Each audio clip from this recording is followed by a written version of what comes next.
Welcome back to CF Clips. This is the... Well, hi. Brought something for you. I guess I do...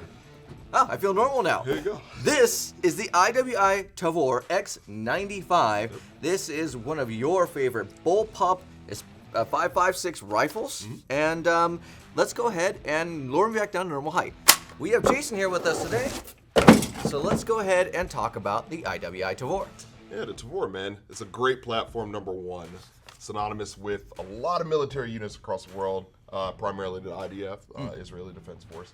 It was first designed in 1995, implemented in 2001, and then redesigned or redefined in 2009 with the rendition that we have here, the X95. It almost looks like a gun that you would see in Aliens. Sort of, kind of. It's got that unique look, but it's actually extremely functional and formidable, and it comes with that synonymous, long stroke piston-driven system. I mean, you can't go wrong with that, man. Now, I noticed there's two cutouts on either side. Can this be used as ambi? Absolutely. You can flip this charging handle over on each side and use it for however you want to.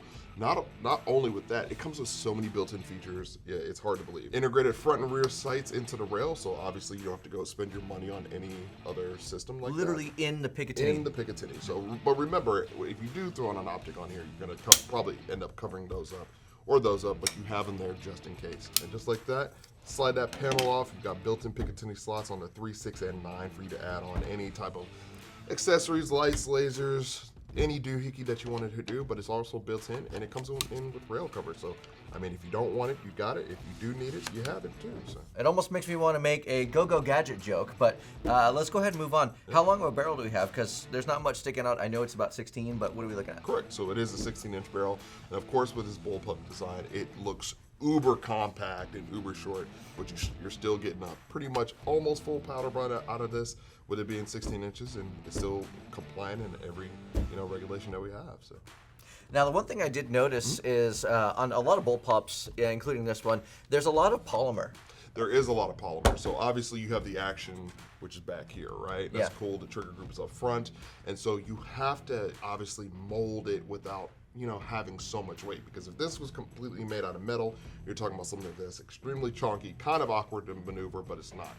For its size, for its maneuverability, for its usability, it's great for what it is, man. And it makes it very light, and I'm assuming they wouldn't make it if it wasn't very reliable. Correct. And because I can see there's a lot of metal under, pieces underneath. The Picatinny rail is metal. You have underneath here the handguard portion. It is metal, even though that the covers are polymer. Right. But overall, it feels like it's durable. It feels like it's sturdy. This does not feel like it's a piece together, or bag of parts gun whatsoever. It feels robust. It feels very solid.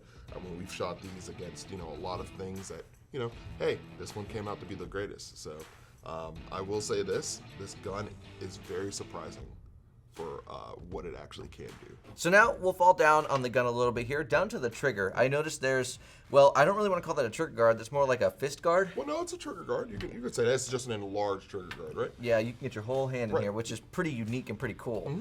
Now, and again, we are clear. So talk me through what I'm looking for or what I'm feeling in this trigger. All right, so in a Tavor or any style Bullpup, remember the trigger group is actually way back here, right? So it's a long bar that makes the connection it actually has. So a lot of times you can actually have what feels to be a lot of creep to it, but stock-wise, it's not really that bad. You feel some type of mush, but it's not mush as what you would think of like a traditional M4 style platform. Yeah, I feel it. Just a little bit. Right, it's like a take-up. It almost feels like a double-action pistol if you're taking it from the hammer being clipped down. So I can definitely feel that there's that mush is there, and then I feel a very nice clear wall, and then it breaks. It breaks just a little bit past that wall. So you just push it a little bit through that wall, and it breaks. So the reset on it. Very audible, very tactile. Yeah. Definitely. And with this platform that has been done so many times, there are plenty of upgrades that you do. I know guys that makes a great Tavor trigger to throw in there, especially that X95 platform. I'm not gonna lie, right out of the box, it feels good. Yeah. Now, one thing I did also want to notate is you have a very, very large rubber butt pad. Oh, yeah. I mean, you're not gonna have a huge kick on a 5.56, but whatever you do have, it's definitely gonna get mitigated by that nice butt pad. Yeah, this thing is definitely ergonomic. Ergonomics were very much so thought of when in this rendition of the X95. Its previous, counterpart, the TAR 21, or what we know as the SAR Tavor, definitely didn't have all of these things thought in mind. It was more of a combat weapon. You get what you get, and this is what it is. And now, you know, they added bells and whistles. So in review, you have a 16.5-inch barrel. You have Picatinny slots that are hidden and tucked away, along with those hidden front and rear sights. Overall, being a Bullpup design in 5.56, weighing in at 7.9 pounds with a 1-in-7 twist rate. Overall, this thing is going to be a very unique design with a lot of hidden features. Jason, do you have anything else you want to add into this one? I mean, to me, to be honest with you, this Bullpup is the most superior. To me, it beats out even the AUG.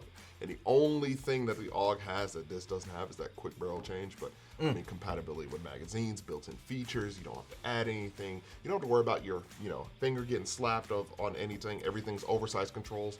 I mean, that beats it out for me. So with that being said, if you have any experiences with the IWI Tavor, please do leave a review down below. We would love to see your comments. That's all I have for you today. God bless. Stay safe. It is time to end.